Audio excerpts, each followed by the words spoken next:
Praise the lord. నిత్యుడగు తండ్రి, సమాధాన రాజు అయిన క్రీస్తు యేసు పేరట మీకు ఆత్మాభిషేకం, ఆత్మానందం, ఆత్మాభివృద్ధి మెండుగా కలుగునుగాక. ఈ దినపు యేసయ్య జీవపు మాట. యెషయా ప్రవచన గ్రంథం 63వ అధ్యాయం 14వ వాక్యం. యెహోవా ఆత్మ వారికి విశ్రాంతి కలుగ చేసెను. అనుదినము ఆత్మలో ఆనందించుచు బలపరచబడుచు నడిపించబడుచున్న ఆత్మీయులారా, ఆత్మ సంబంధులారా, యెహోవా ఆత్మ జ్ఞాన వివేకములకు ఆధారమగు ఆత్మ, ఆలోచన బలములకు ఆధారమగు ఆత్మ, తెలివిని యెహోవా ఎడల భయభక్తులను పుట్టించు ఆత్మ మనకు విశ్రాంతిని కలుగు చేయును. పల్లమునకు లేక లోయలోకి దిగి పశువులు విశ్రమించున్నట్లుగా యెహోవా ఆత్మ మనకు విశ్రాంతిని కలుగు చేయును. విశ్రాంతి రెండు విధములుగా ఉన్నది. భూమి మీద నిలిచే విశ్రాంతి, నిత్యములో ఉండే విశ్రాంతి. యెహోవా ఆత్మ మాత్రమే విశ్రాంతిని కలుగు చేయును. ఆయన యొక్క విశ్రాంతిలో ప్రవేశించుదము అనే వాగ్దానం మన కొరకు నిలిచి ఉన్నది. దేవుని ప్రజలను విశ్రాంతి నిలిచి ఉన్నది. కొందరు మాత్రమే ఆ విశ్రాంతిలో ప్రవేశించుదరన్న మాట నిశ్చయము గనుక ఆ కొందరిలో మనమందరం ఉండునట్లు యెహోవా ఆత్మ మనలో క్రియ చేయాలి.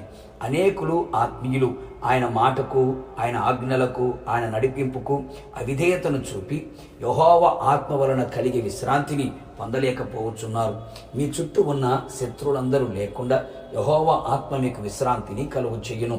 ఏ శత్రువు భయము, కలవరము, బాధ, కన్నీళ్లు, విచారములన్నిటిలో నుండి శత్రు యొక్క తంత్రాలు, కుయుక్తులు, క్రియలు నీ మీద, నీ కుటుంబం మీద పని చేయకుండా, అవి లేకుండా చేసి విశ్రాంతిని కలుగు చెయ్యును. అన్ని దిక్కుల విశ్రాంతిని కలుగు చెయ్యును. కుటుంబంలో, శరీరంలో, నీ మనస్సులో కలుగుతున్న యుద్ధములు లేకుండా చేసి నెమ్మది కలుగు చేసి నీకు, నీ కుటుంబమునకు, నీ మనస్సునకు ఆయన విశ్రాంతి దయచేయును.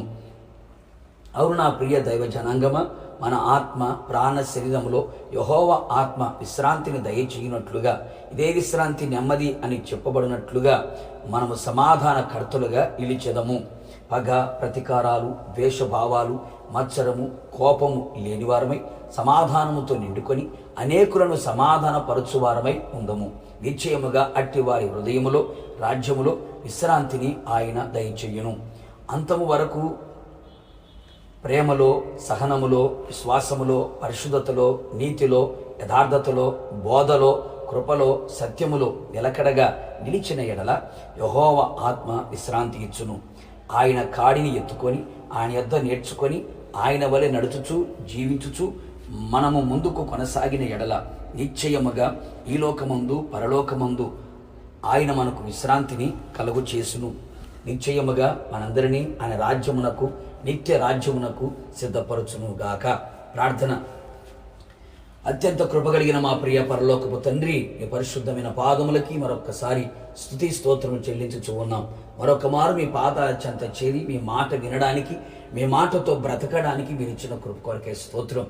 మీ ఆత్మ మాకు విశ్రాంతిని కలుగు చేయుచున్నదని ప్రభా మీ మాటతో ధైర్యపరిచినందుకే స్తోత్రాలు.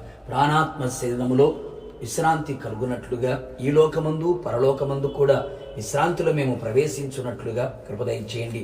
అవిధేయత మాలో నుండి తొలగించి ప్రభా మీకు విధేయులమై మీకు లోబడినట్లుగా మీరు కృప దయచేయండి. మా ప్రాణమునకు విశ్రాంతిని దయచేసి, ఆత్మకు విశ్రాంతిని దయచేసి, మీ నిత్య విశ్రాంతులు మేము చేరేంత వరకు మీ కృప మాకు తోడుగా ఉంచి నడిపించి మహిమ పొందమని యేసు నామములో అడిగి పొందుకొని ఉన్నాము తండ్రి, ఆమేన్. నిశ్చయముగా మీరును మీ కుటుంబ సభ్యులందరూ యెహోవా ఆత్మ ద్వారా విశ్రాంతి పొందుదురు గాక. God bless you.